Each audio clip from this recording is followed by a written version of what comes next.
tukumbuke na sisi. Sahau kama mkeo na wana umetuacha na dhiki.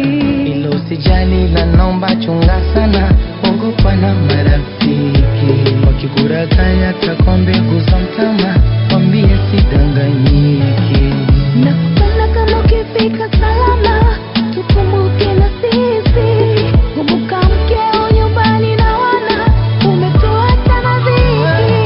Ilo usijali na naomba chunga sana, ogopa na marafiki. Wakikurakaya takombe guza mtama, wambie sidanganyiki. Halo. Ndio niko safarini hivi nataka nianze hapa. Unasema? Nikifika Sinza nikupigie? Sisi na hapo kwenye zile bidhaa za mafungu. Nafika chapu hapo. Sinza? Sasa nini tena mama mtu wakati naenda da kutafuta. Kama ni Sinza, uende popote. Kama vipi?